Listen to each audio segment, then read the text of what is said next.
نحمده ونصلي على رسوله الكريم اما بعد فاعوذ بالله من الشيطان الرجيم بسم الله الرحمن الرحيم رب اشرح لي صدري ويسر لي امري واحلل عقدة من لساني يفقهوا قولي.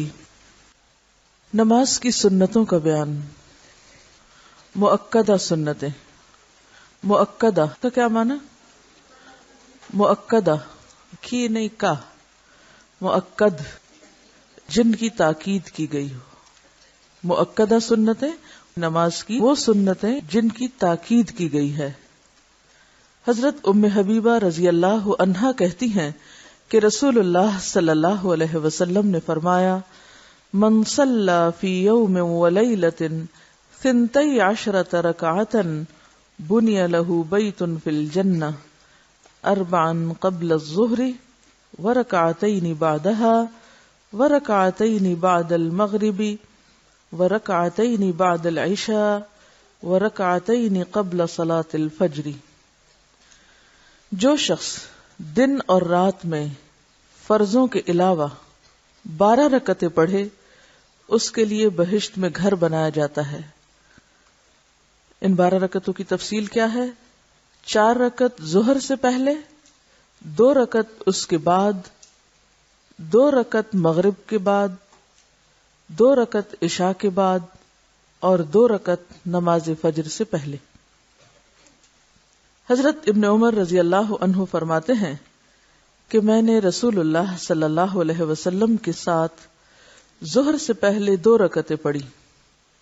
اس سے کیا پتہ چلتا ہے کہ ظہر سے پہلے 4 کی بجائے 2 رکعتوں کا بھی جواز ہے.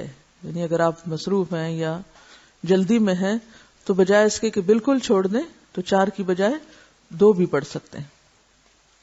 رسول اللہ صلی اللہ علیہ وسلم نے فرمایا: رات اور دن کی نماز 2 رکعتیں کر کے پڑھو. تو اس سے یہ بھی پتہ چلتا ہے کہ 4 رکعت کو بھی 2 کر کے پڑھا جا سکتا ہے. رسول اللہ صلی اللہ علیہ وسلم سنتیں گھر میں پڑھتے تھے.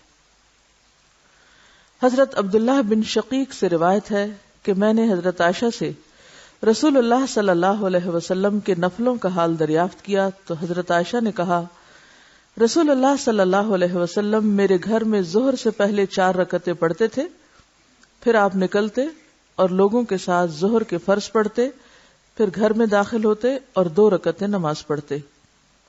آپ لوگوں کے ساتھ مغرب کی نماز پڑھتے، پھر گھر میں داخل ہوتے اور 2 رکعت سنت پڑھتے، پھر آپ لوگوں کے ساتھ عشاء کی نماز پڑھتے، پھر گھر میں داخل ہوتے اور 2 رکعتیں نماز پڑھتے. اور رات کو آپ صلی اللہ علیہ وسلم 9 رکعت تہجد کی نماز پڑھتے، ان میں وتر بھی ہوتا تھا. اور جب صبح نمودار ہوتی تو نماز فجر سے پہلے 2 رکعتیں سنت پڑھتے تھے.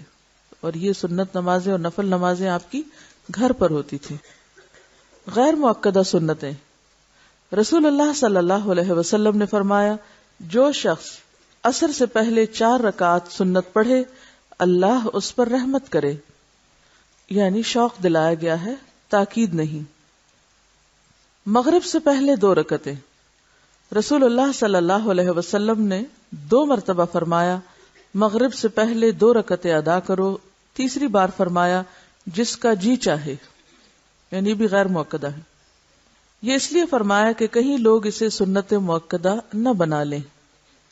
حضرت انس رضی اللہ عنہ سے روایت ہے کہ مدینہ میں مؤذن مغرب کی اذان کہتا، ہم سب ستونوں کی طرف دوڑتے اور 2 رکعتیں پڑھتے. لوگ اس کثرت سے 2 رکعتیں پڑھتے کہ اجنبی یہ گمان کرتا کہ مغرب کی جماعت ہو چکی ہے.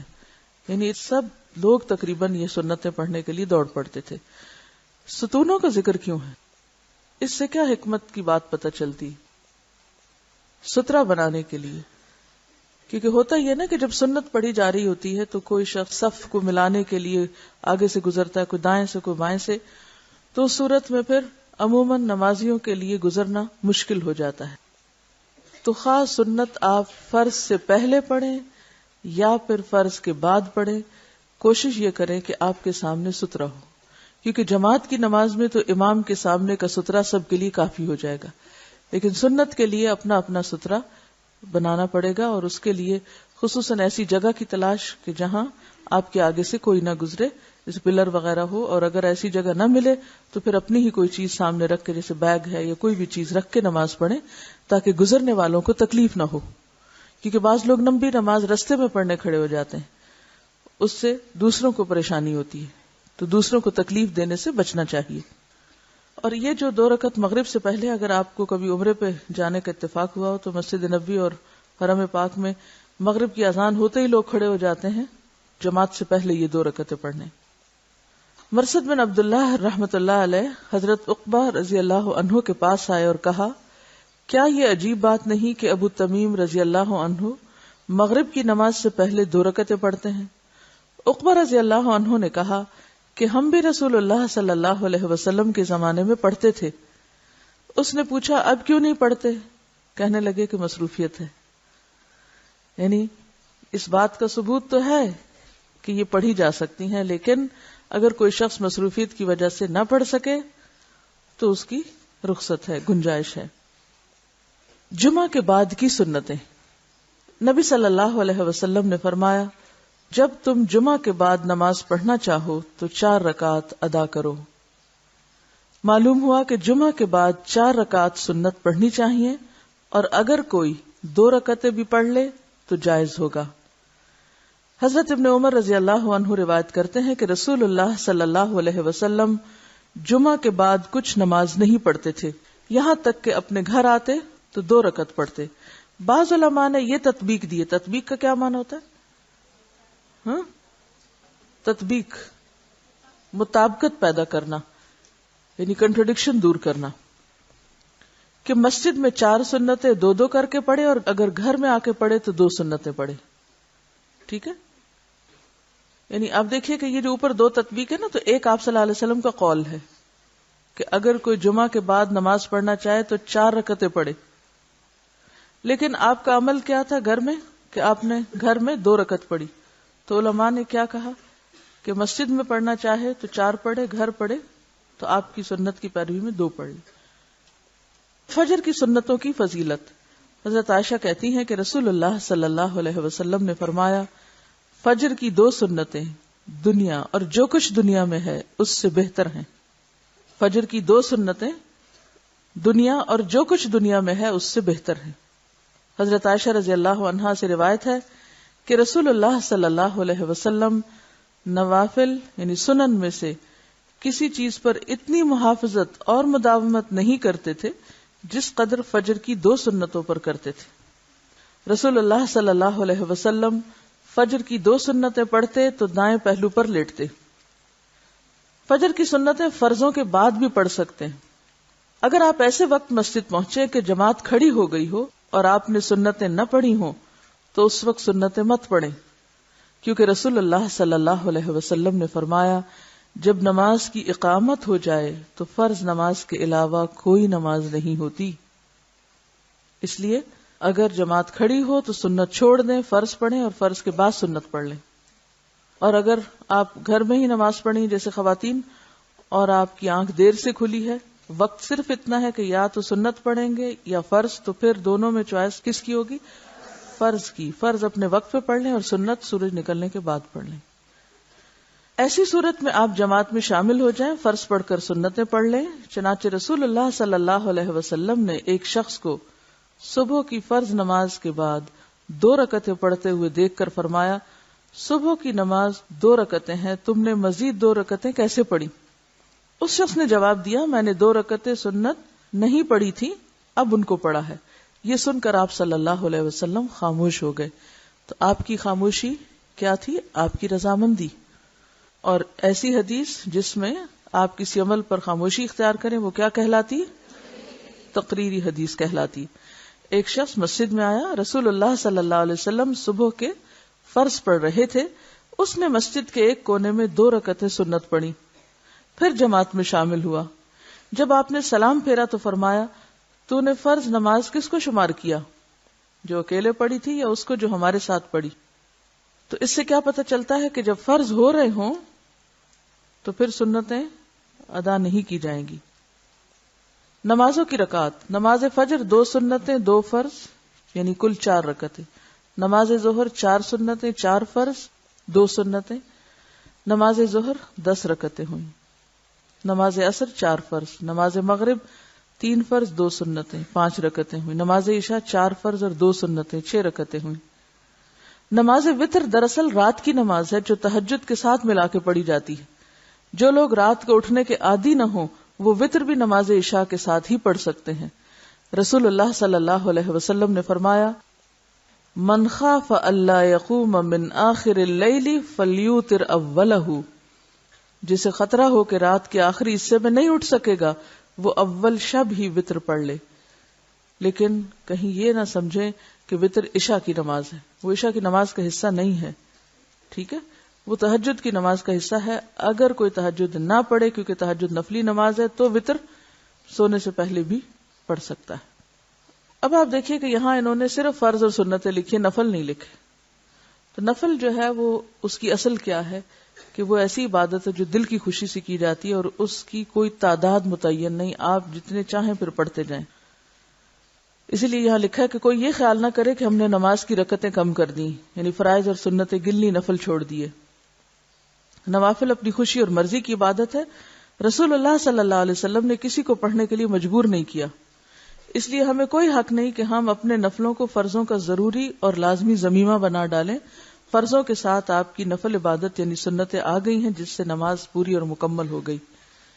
لہذا اگر کوئی شخص یہ پڑھنا چاہے تو پڑھ لے، اگر نہیں پڑھنا چاہے تو نماز ہو جائے گی۔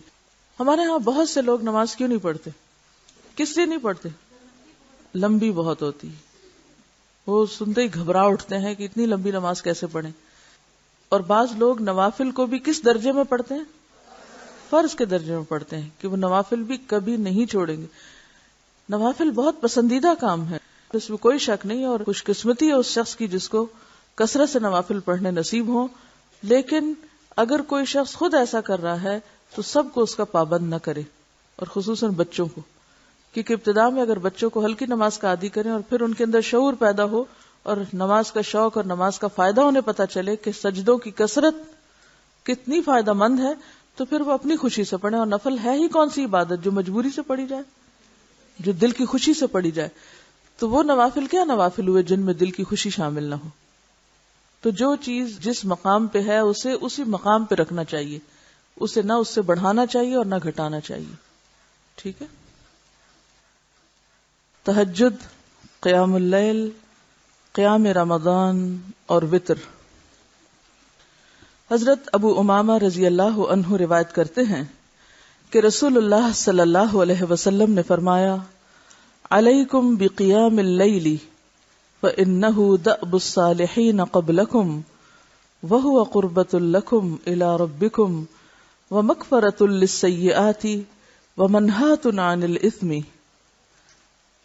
تہجد ضرور پڑھا کرو کیونکہ وہ تم سے پہلے صالحین کی روش ہے، یعنی شروع سے نیک لوگوں کا طریقہ چلا آیا ہے، اور تمہارے لیے اپنے رب کی قرب کا وسیلہ، گناہوں کے مٹنے کا ذریعہ اور گناہوں سے بچنے کا سبب ہے۔ یعنی اس کے فائدے کیا ہیں؟ نمبر 1، اللہ تعالیٰ کا قرب نصیب ہوتا ہے۔ نمبر 2، گناہ معاف ہوتے ہیں، مٹتے ہیں۔ نمبر 3، آئندہ گناہوں سے بچنے کی طاقت پیدا ہوتی ہے انسان کے اندر۔ حضرت ابو ہریرہ رضی اللہ عنہ روایت کرتے ہیں کہ رسول اللہ صلی اللہ علیہ وسلم نے فرمایا، اس شخص پر اللہ کی رحمت ہو جو رات کو اٹھا، پھر نماز پڑھی اور اپنی عورت کو جگایا، یعنی بیوی کو جگایا، پھر اس نے نماز پڑھی، پھر اگر عورت نہ جاگی تو اس کے منہ پر پانی کے چھینٹے مارے۔ اس عورت پر اللہ کی رحمت ہو جو رات کو اٹھی، پھر نماز پڑھی اور اپنے خاوند کو جگایا، پھر اس نے نماز پڑھی، پھر اگر خاوند یعنی غلبہ نیند کی وجہ سے نہ جاگا تو اس کے منہ پر پانی کے چھینٹے مارے۔ یعنی خیرخواہی کی انتہا ہے کہ آخری درجے تک ایک دوسرے کو نیکی اور تقوی کے کاموں میں آگے بڑھانے کا جذبہ۔ تو اس سے یہ بات پتہ چلتی ہے کہ نیکی کے کاموں میں انسان کو تنہا نہیں نکلنا چاہیے، گھر والوں کو ساتھ لے کر نکلنا چاہیے۔ اور چھینٹے آپ صرف اس وقت مار سکتے ہیں جب آپ کی دوسرے شخص کے ساتھ اتنی انڈرسٹینڈنگ ہو کہ وہ آپ کے چھینٹے برداشت بھی کر سکے، اور اگر عام زندگی میں دوستی نہیں، تعلق نہیں، تو پھر ان چھینٹوں کو بھی برداشت نہیں کرے گا کوئی۔ حضرت ابو ہریرہ رضی اللہ عنہ کہتے ہیں میں نے رسول اللہ صلی اللہ علیہ وسلم سے سنا، آپ فرماتے تھے فرض نماز کے بعد سب نمازوں سے افضل نماز تہجد ہے۔ رسول اللہ صلی اللہ علیہ وسلم نے فرمایا، جب انسان سوتا ہے تو شیطان اس کی سر کی گدی پر 3 گرہ لگاتا ہے۔ اب یہ گرہ کس طرح کی ہوتی ہے؟ کوئی مادی چیز نہیں ہے، مراد یہ ہے کہ شیطان انسان پر غلبہ پانے کی اور اس کو اپنے کنٹرول میں رکھنے کی کوشش کرتا ہے، اور کہتا ہے کہ رات بڑی لمبی ہے، اگر وہ بیدار ہو کر اللہ کا ذکر کرے تو ایک گرہ کھل جاتی ہے، اور اگر وضو کرے تو دوسری گرہ کھل جاتی، اور اگر نماز پڑھے تو تیسری گرہ کھل جاتی، اور وہ شادمان اور پاک نفس ہو کر صبح کرتا ہے، یعنی خوشی خوشی صبح ہوتی ہے اس کی، ورنہ اس کی صبح خبیث اور سست نفس کے ساتھ ہوتی۔ اور آپ سوچیے کہ اگر دن کا آغاز ہی سستی کے ساتھ ہو، خباثت نفس کے ساتھ ہو، تو انسان پھر کون سا نیکی کا کام خوشی سے کر سکتا ہے؟ پھر اس کے مزاج میں کہاں سے اطمینان اور سکون پیدا ہو سکتا ہے؟ تو سب سے پہلی عادت جو ہم سب کو اختیار کرنی چاہیے وہ صبح وقت پر اٹھنے کی، کیونکہ اگر دن کا آغاز درست نہیں تو انجام کیسے درست ہو سکتا ہے؟ عموماً ہم لوگ رات کو دیر تک جاگتے رہتے ہیں اور صبح فجر کی نماز بھی وقت پہ نہیں پڑھتے، تو اسی سے ساری خرابیوں کی ابتدا ہو جاتی۔ رسول اللہ صلی اللہ علیہ وسلم نے فرمایا، اللہ تعالیٰ ہر رات آسمان دنیا پر نزول فرماتا ہے، جب 1/3 رات باقی رہ جاتی ہے تو فرماتا ہے، کوئی ہے جو مجھے پکارے میں اس کی دعا قبول کروں، کوئی ہے جو مجھ سے مانگے میں اس کو دوں، کوئی ہے جو مجھ سے بخشش طلب کرے میں اس کو بخش دوں۔ ہم میں سے ہر شخص اس بات کا حریص ہے کہ اس کی دعائیں قبول ہوں، لیکن جو دعاؤں کی قبولیت کا وقت ہوتا ہے اس سے فائدہ نہیں اٹھاتے، اور پھر جب کوئی ضرورت پڑتی ہے تو بندوں سے مانگتے ہیں، یا بندوں سے توقع رکھتے ہیں، یا بندوں کا سہارا ڈھونڈتے ہیں۔ اور آپ سوچئے کہ اللہ تعالیٰ اس وقت ان بندوں کو کس نظر سے دیکھتا ہوگا جو ضرورت کے وقت اللہ کو چھوڑ کر جو ہر چیز دے سکتا ہے بندوں کے در پہ جاتے ہیں، یا بندوں سے توقع رکھتے ہیں، یا بندوں پر تکیہ کرتے ہیں، یا بندوں پر توکل اور بھروسہ کرتے ہیں۔ آپ خود سوچئے، ذرا تھوڑا سا اس بات کو محسوس تو کیجئے کہ جو قادر مطلق ہستی ہر وقت آپ کو دینے کو تیار ہے، اس کو تو آپ بھول جائیں، اور بندے جو کسی کام کے قابل نہیں ان پہ بھروسہ کر بیٹھیں اور ان سے امیدیں لگا بیٹھیں۔ اس وقت اللہ تعالیٰ کیا سوچتا ہوگا کہ میرا یہ بندہ کیسا ہے جو مجھے چھوڑ کر، مجھ سے منہ موڑ کر اوروں کے در پہ جاتا ہے؟ یعنی کتنی گھٹیا حرکت ہے ویسے بھی اگر سوچا جائے تو، اور کتنی بے وقوفی کی بات ہے کہ جو رب سب کچھ کر سکتا ہے اس سے تو نہ مانگا جائے، اور انسان جو کسی کام کے لائق نہیں، کچھ بھی ان کے اختیار میں نہیں، مٹی کے پتلے ہیں، ان کے پیچھے بھاگے انسان اور ان سے مانگے اور ان پر نظر رکھے۔ تو پہلی چیز جو ہمیں زندگی میں لانی ہے وہ اللہ کی پہچان ہے، اور اللہ کی قدر پہچاننے کی بات ہے، اللہ کی عظمت کو دل میں لانے کی بات ہے۔ جب تک وہ نہیں آتی کوئی عمل درست نہیں ہو سکتا، نہ نمازیں درست ہو سکتی ہیں اور نہ ہی معاملات اور اخلاق درست ہو سکتا ہے، کیونکہ ہماری ساری خرابیوں کی اصل وجہ شرک ہے کہ ہم اس کو بھول کر اوروں پہ توکل کرتے ہیں، اوروں کی طرف دیکھتے ہیں۔ تو ہم میں سے کون ہے جو محتاج نہیں؟ ہم میں سے کون ہے جسے یہ ضرورت نہیں کہ اس کی دعائیں قبول ہوں؟ ہم میں سے کون ہے جو یہ نہیں چاہتا کہ اس کی سنی جائے؟ لیکن جب وہ پکارتا ہے تو ہم سو جاتے ہیں۔ لہذا ہم سب کو پھر اپنے اندر جھانکنے کی ضرورت ہے اور اپنی کمی کو دیکھنے کی ضرورت ہے، نہ کہ اللہ پر شکوہ کرنے کی۔ تو اللہ تعالیٰ ہر روز پکارتا ہے، کوئی ہے جو مجھے پکارے میں اس کی دعا قبول کروں؟ کہاں ہے پکارنے والے؟ کہاں ہے ضرورت مند اور حاجت مند؟ کوئی ہے جو مجھ سے مانگے تو میں اس کو دوں؟ کوئی ہے جو مجھ سے بخشش طلب کرے میں اس کو بخش دوں؟ دیکھیں کب تک ہم سوتے رہیں گے اور اس سے استغفار نہیں کریں گے؟ کہیں ایسا نہ ہو کہ اس مصیبت میں جا پڑے کہ جہاں پھر سونا نصیب ہی نہ ہو، جہاں پھر کوئی سو ہی نہیں سکتا۔ نبی رحمت صلی اللہ علیہ وسلم کا شوق تہجد، حضرت مغیرہ رضی اللہ عنہ فرماتے ہیں، رسول اللہ صلی اللہ علیہ وسلم نے رات کو تہجد میں اتنا لمبا قیام کیا کہ آپ کے پاؤں سوج گئے۔ آپ سے سوال ہوا، آپ اتنی مشقت کیوں کرتے ہیں؟ آپ تو اللہ کے پیارے ہیں، اللہ کے قریب ہیں، آپ کیوں اتنا تھکاتے ہیں خود کو؟ حالانکہ آپ مغفور ہیں، یعنی آپ کی تو ہر چیز بخشی جا چکی ہے، یعنی آپ تو اللہ کے چنے ہوئے بندوں میں سے ہیں، آپ پر تو اللہ کی رحمتیں ہیں۔ آپ نے فرمایا، کیا پھر میں اللہ کا شکر گزار بندہ نہ بنوں یعنی اگر اللہ نے مجھ پر اتنا انعام کیا ہے، اتنا کرم کیا ہے کہ ہر نعمت سے نوازا ہے، نبوت کی نعمت سے نوازا ہے، بخشش و رحمت کی نعمت سے نوازا ہے، تو پھر کیا مجھے شکر گزار نہیں ہونا چاہیے؟ یہ سب کچھ پا کے پھر سو جانا چاہیے، پھر آرام کرنا چاہیے، پھر اسی رب کو بھول جانا چاہیے جس نے یہ سب کچھ دیا؟ تو شکر گزاری کیا ہے؟ نعمتوں کا اعتراف، اور نعمتیں پا کر نعمت دینے والے کو یاد رکھنا، اس کو نہ بھولنا اور اسی کو نمبر 1 رکھنا۔ نیند سے جاگتے وقت یہ دعا پڑھیں۔ حضرت عائشہ رضی اللہ عنہا فرماتی ہیں کہ رسول اللہ صلی اللہ علیہ وسلم جب رات کو بستر سے تہجد کے لیے اٹھتے تو یہ دعا پڑھتے: اللہ اکبر 10 بار، الحمدللہ 10 بار، سبحان اللہ و بحمدہ 10 بار، سبحان الملک القدوس 10 بار، استغفر اللہ 10 بار، لا الہ الا اللہ 10 بار، اور پھر اللہم اعوذ بک من ضیق الدنیا و ضیق یوم القیامہ 10 بار۔ یہاں گنتی کا ذکر ہوا ہے کیونکہ 1 سے زائد تسبیحات ہیں، اور 10 بار گننا کچھ مشکل بھی نہیں۔ ساری تسبیحات پڑھ کے اللہ کی بڑائی بیان کر کے، اللہ کی تعریف بیان کر کے، اللہ کی تسبیح بیان کر کے، استغفار پڑھ کے، لا الہ الا اللہ پڑھ کے جو افضل الذکر ہے، اور پھر دعائیں مانگتے جن میں سے ایک ہے اللہم اعوذ بک من ضیق الدنیا و ضیق یوم القیامہ، اور پھر اللہم اغفر لی واہدنی وارزقنی وعافنی، اور پھر تہجد شروع کرتے۔ ترجمہ کیا ہے؟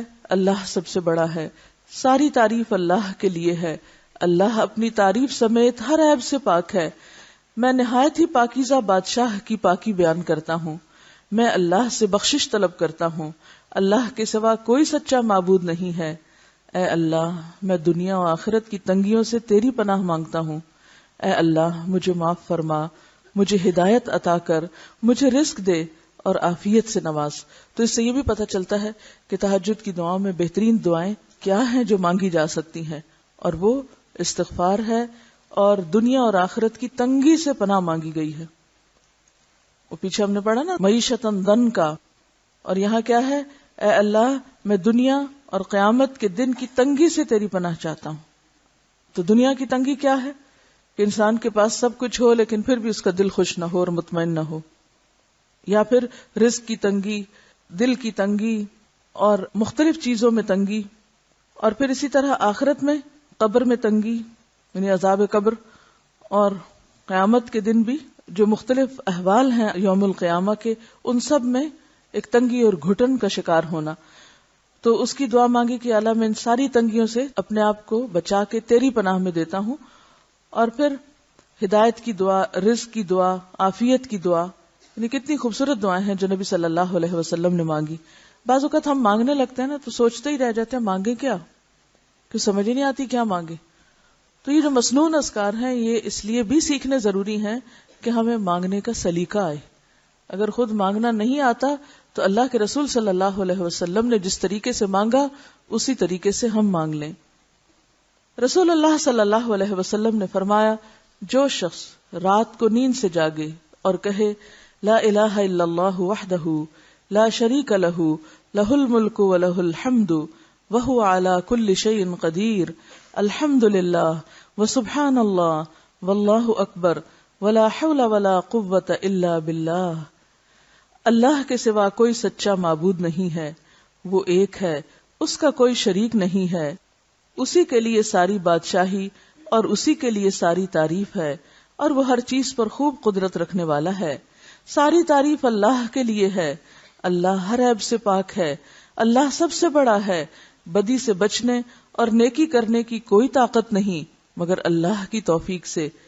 یہ بات جب انسان کہتا ہے کہ اللہ کی توفیق سے ہی میں سارے کام کر رہا ہوں، تو پھر انسان کتنی بھی بڑی نیکی کر لے یا اللہ اس کو توفیق دے تو اس کے دل میں نہ غرور آتا ہے، نہ تکبر آتا ہے، اور نہ ہی کسی قسم کی اپنی بڑائی آتی ہے کہ میں بڑی چیز ہوں۔ لیکن جب انسان یہ سمجھتا ہے کہ جو نیکی وہ کر رہا ہے یہ اس کے علم کی وجہ سے ہے، یا اس کی طاقت اور جرت کی وجہ سے ہے، یا اس کے اندر کوئی اور خوبی ہے، تو یہ سراسر زیادتی کی بات ہے، اور ایسا شخص پھر تکبر کا شکار ہو جاتا ہے اور اپنے ہی کیے پہ خود پانی پھیر دیتا ہے۔ تو اس لیے بھی کثرت سے لا حول ولا قوت الا باللہ پڑھنا چاہیے. ہم عام طور پر لا حول کب پڑھتے ہیں؟ ہم کب پڑھتے ہیں لا حول؟ جب کوئی اور غلطی کرتا ہے، جب کسی کی کوئی حرکت عجیب لگتی ہے ہمیں، تو اس وقت ہم لا حول پڑھنا شروع کر دیتے ہیں. اپنے بارے میں تو کبھی لا حول پڑھا ہی نہیں. اپنی طرف سے ہونے والے شر اور اپنی خرابی اور اپنے نفس کے وسوسوں اور اپنی کوتاہیوں اور اپنی کمزوریوں اور اپنی غلطیوں کے اعتراف کے طور پر تو کبھی نہیں پڑھا. یعنی جو چیزیں ہمیں اپنے لیے پڑھنی چاہیے تھی وہ ہم دوسروں کی غلطیاں چن چن کے ان پہ پڑھتے رہتے ہیں، کیونکہ سامنے کی چیز نظر زیادہ آتی ہے نا، خود فراموشی ہے یا اپنے بارے میں خوش فہمیوں کا شکار ہے. تو بہرحال بات یہ ہے کہ کسی بھی وقت اگر دل میں کچھ خیال آ جائے کہ میں نے یہ نیکی کر لی ہے، یا میں تو بہت بڑا ہو گیا ہوں، میں تو اتنی اور اتنی نیکی کرتا ہوں، یا مجھ میں تو یہ اور یہ خوبی ہے، یا میرے پاس تو یہ اور یہ نعمت ہے، یعنی کہیں کسی وقت دل میں اپنی بڑائی یا اپنے بارے میں جو نعمتیں ہیں ان کو پا کر کسی بھی قسم کا اگر کوئی تکبر خدا نخواستہ دل میں آنے لگے یا خود پسندی آنے لگے، تو اپنے شر پہ اور شیطان کے وسوسوں پہ خود لا حول پڑھنے کی ضرورت ہے کہ یہ سب کچھ مجھے اللہ کی توفیق سے ملا ہے، میرے کسی علم اور کمال کی وجہ سے نہیں. کیونکہ شیطان کے کئی کنڈے ہیں نا، آپ نے وہ لیکچر شاید سنا بھی ہو، ایک لیکچر نیا آیا ہے شیطان کھلا دشمن، تو اس میں مختلف طریقوں سے بتایا گیا کہ شیطان کیسے کیسے وار کرتا ہے. خیر، برائیوں کی طرف بلانا اور برائیوں کو خوشنما بنا کے دکھانا تو الگ رہا. سب سے خطرناک وار جو اس کا ہوتا ہے، جس کا ہمیں پتہ بھی نہیں چلتا، وہ یہ ہوتا ہے کہ پہلے ہم سے بہت سی نیکیاں کروا لیتا ہے، ہمارے دل میں خیال ڈالتا ہے یہ بھی نیکی کر لو، یہ بھی اچھا، یہ بھی کر لو. جب ہم محنت مشقت کر کے بہت کچھ کر لیتے ہیں تو پھر کیا خیال ڈالتا ہے؟ تم تو کیا چیز ہو، تم تو وہ کچھ کر گئے جو کسی اور کے تو خیال میں بھی نہیں آیا، تم تو بہت ہی اچھے ہو. اب کیا ہوتا ہے؟ اب اندر اکساہٹ پیدا کرنا شروع کر دیتا ہے. اب بیان کرو کہیں اپنی خوبی، ذکر کرو کہیں اپنی نیکی کا. اور جب انسان شروع کر دیتا ہے، اب کیا ہوتا ہے؟ اپنے ہی ہاتھوں توڑ پھوڑ کر دیتا ہے، اپنے ہی ہاتھوں گوانا شروع کر دیتا ہے. یعنی کسی انسان کے گھٹیا رویے کا اسی سے اندازہ لگایا جا سکتا ہے کہ وہ خود کو اچھا سمجھے اور دوسروں کو حقیر سمجھے. حالانکہ خود کو بھی اگر کچھ کرنے کی توفیق ہوئی تو وہ خود سے کہاں ہوئی، تو اللہ ہی کے دی ہوئی تھی. تو اس لیے آئندہ جب بھی لا حول ولا قوت الا باللہ پڑھے تو اس کا رخ اپنی طرف رکھے. لا حول ولا قوت الا باللہ تک پڑھ کے پھر کہے اللہم اغفر لی، اللہ مجھے بخش دے. خود سوچئے کہ اتنا کچھ پڑھ کے مانگا کیا جا رہا ہے؟ بخشش. کیونکہ انسان کے اوپر جو مصیبتیں آتی ہیں اس کے اپنے ہاتھ کے کیے سے آتی ہیں. اللہ بندوں پر ظلم نہیں کرتا، ہم خود اپنی جانوں پہ ظلم کرنے والے ہیں. اور اللہ کو ہم سے کیا چاہیے، کیا پسند ہے؟ اعتراف کہ ہاں ہم غلط کرتے ہیں. اعتراف ہوتا ہے تو ہم کہہ سکتے ہیں اللہم اغفر لی. اور اگر دل میں یہ خوش فہمی ہو کہ میں تو بہت نیک ہوں، تو پھر کس دل سے کہیں گے اللہم اغفر لی؟ کس بات پہ کہیں گے اللہم اغفر لی؟ پھر تو صرف لفظی تکرار ہوگی، ہاں اللہم اغفر لی، بے روح سے اللہم اغفر لی ہوگا. تو اللہم اغفر لی ساری تعریف کے بعد، اور پھر جب یہ صفائی ہو جائے فرمایا یا کوئی اور دعا کرے تو قبول ہوگی. اب یہ بندہ جو اپنے گناہوں کا اعتراف کر چکا، یہ ہے اللہ کا چنا ہوا یا پسندیدہ بندہ. ایسے بندے کو پھر اللہ نوازتا ہے، پھر وہ مستجاب الدعوات بنتا ہے، پھر اس کی دعائیں قبول ہونے لگتی ہیں. ہم سب چاہتے ہیں نا ہماری دعائیں قبول ہوا کریں، ہم سب کو یہ بات پسند ہے، لیکن کبھی نہیں جانا کہ اس کا راز کیا ہے، کس کی پکار اللہ کو پسند ہے. اور اگر وضو کر کے نماز پڑھے تو وہ بھی قبول کی جائے گی، کیونکہ ایسا بندہ ایک شعور اور احساس کے ساتھ آگے بڑھ رہا ہے نا نماز کی طرف. تو نیند سے جاگنے کی دعائیں کس کس کو آتی ہیں؟ سب کو آتی ہیں. جس کو نہیں آتی وہ یاد کر لے. اب دیکھیے کہ آپ بستر سے اٹھے ہیں، پڑھ رہے ہیں لا الہ الا اللہ وحدہ لا شریک لہ لہ الملک ولہ الحمد وہو علی کل شیء قدیر الحمدللہ وسبحان اللہ واللہ اکبر ولا حول ولا قوۃ الا باللہ اللہم اغفر لی. اور پھر اٹھ کے وضو کرے، دعا مانگے، نماز پڑھے، قبولیت ہوگی. لیکن اگر ہم پڑھتے ہی نہیں، اگر اٹھ کے دعا ہی نہیں پڑھتے اور دعا آتی نہیں. ہم ایک ہی دعا پڑھتے ہیں نا عام طور پہ. کون سی؟ الحمدللہ الذی احیانا بعد ما اماتنا والیہ النشور. اور بس آج سے یہ بھی پڑھنا شروع. یہ کلمہ سب کو آتا ہے, اس میں کوئی نئی چیز نہیں. پڑھیے ذرا 3 دفعہ اس کو.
اس کے بعد اللہم اغفر لی بھی کہہ لیں.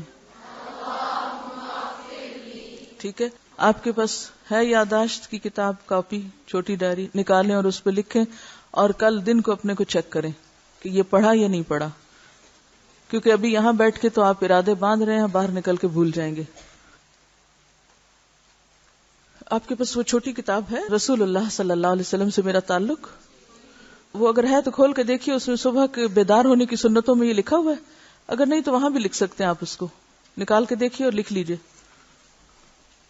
اور اس کو چیک بھی کیجئے کسی نے کیا کہ نہیں خود کو. دیکھیے یہ کتابیں خرید کے بیگ بھرنے کے لیے نہیں ہیں, یا یہ سوچنے کے لیے کہ ہاں کل ہم گھر جائیں گے, یہ کورس ختم ہوگا نا تو ایک دفعہ ہم اپنی اچھی سی زندگی شروع کریں گے, ابھی تو صرف اکٹھا کر لیں. نہیں, ابھی سے شروع کریں. لکھا ہے اس میں بیدار ہونے کی سنتوں میں کیا لکھا ہے؟ مسنون دعا, بس یہ لکھا ہے. ہاں تو مسنون دعا کے آگے آپ لکھ لیجئے لا الہ الا اللہ وحدہ, بس اشارتاً لکھ لیجئے تاکہ آپ کو پھر آئندہ زندگی میں کبھی نہ بھولے, کیونکہ جب آپ خود کو پھر خود چیک کریں گے تو خود ہی اندازہ ہو جائے گا کہ آپ کہاں کھڑے.